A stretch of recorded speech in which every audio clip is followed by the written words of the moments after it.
বাংলাদেশে এইডস নিয়ন্ত্রণ কার্যক্রম উদ্বেগজনকভাবে পিছিয়ে পড়েছে। বৈশ্বিক ত্রিপক্ষীয় ৯৫% লক্ষ্য অর্জনে ৩টি সূচকেই বড় ঘাটতি দেখা দিয়েছে। শনাক্তকরণ, চিকিৎসা এবং ভাইরাস নিয়ন্ত্রণ সব ক্ষেত্রেই অগ্রগতি কম। অর্থায়ন সংকট, এনজিও কার্যক্রম বন্ধ হয়ে যাওয়া এবং সরকারি নতুন প্রকল্প অনুমোদনে বিলম্ব পরিস্থিতিকে আরও জটিল করে তুলেছে। ঝুঁকিপূর্ণ জনগোষ্ঠীর মধ্যে সংক্রমণ দ্রুত বাড়লেও দেশের সব জেলায় সেবা বিস্তৃত না হওয়ায় প্রকৃত চিত্র আরও ভয়াবহ হতে পারে। বিশেষজ্ঞরা বলছেন, জরুরি পদক্ষেপ ছাড়া ভবিষ্যতে সংক্রমণ বাড়ার আশঙ্কা আরও তীব্র হবে। রাশেদ রাব্বি ও মাহমুদুল হাসানের রিপোর্ট, জানাচ্ছেন মাহমুদুর রহমান সিয়াম। বাংলাদেশের এইডস নিয়ন্ত্রণ কার্যক্রম বৈশ্বিক ৩ ধাপে ৯৫ লক্ষ্যমাত্রা অর্জনে উল্লেখযোগ্যভাবে পিছিয়ে আছে। প্রথম সূচকে আক্রান্ত রোগীদের মধ্যে মাত্র ৬৯% শনাক্ত হয়েছে, যেখানে লক্ষ্যমাত্রা ৯৫%।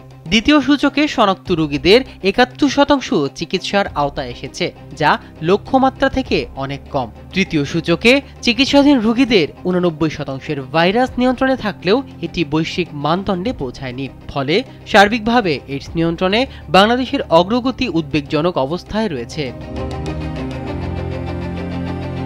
গত ৩ বছরে দেশে সর্বোচ্চ নতুন কেস শনাক্ত হয়েছে।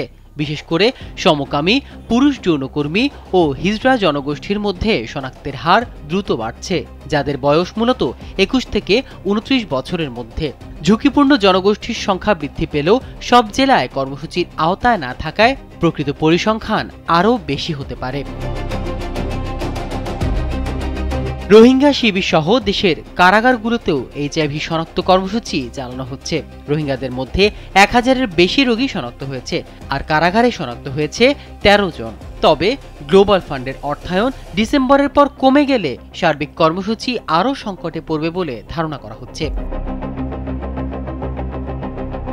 স্বাস্থ্য অধিদপ্তরের রোগ নিয়ন্ত্রণ শাখার প্রাক্তন পরিচালক ও কমিউনিটি ক্লিনিক স্বাস্থ্য সহায়তা ট্রাস্টের চেয়ারম্যান অধ্যাপক ডক্টর আবু মোহাম্মদ জাকির হোসেন বলেন, অর্থায়ন সংকট এবং সরকারি অপারেশন প্ল্যান বাতিল হওয়ায় পরিস্থিতি আরও জটিল হয়ে উঠেছে। ইউএসএআইডির অর্থায়ন বন্ধ হয়ে যাওয়ায় সংশ্লিষ্ট এনজিওগুলো কাজ থেকে সরে দাঁড়িয়েছে। ফলে প্রতিরোধমূলক ও সচেতনতামূলক কার্যক্রম স্থবির হয়ে পড়েছে। একই সঙ্গে সরকারের পক্ষ থেকে নতুন প্রকল্প অনুমোদনে দীর্ঘসূত্রতা তৈরি হওয়ায় সারা দেশে ওষুধ, পরীক্ষা কিট ও সরঞ্জামের ঘাটতি দেখা দিয়েছে। এসব কারণে ভবিষ্যতে সংক্রমণ বৃদ্ধির ঝুঁকি বাড়ছে। বর্তমান সংকট মোকাবেলায় বিশেষজ্ঞরা জোর দিচ্ছেন বহুমাত্রিক উদ্যোগে। প্রথমত, ঝুঁকিপূর্ণ জনগোষ্ঠীর সেবা নিশ্চিত করতে এনজিওগুলোর কার্যক্রম পুনরায় সক্রিয় করা জরুরি।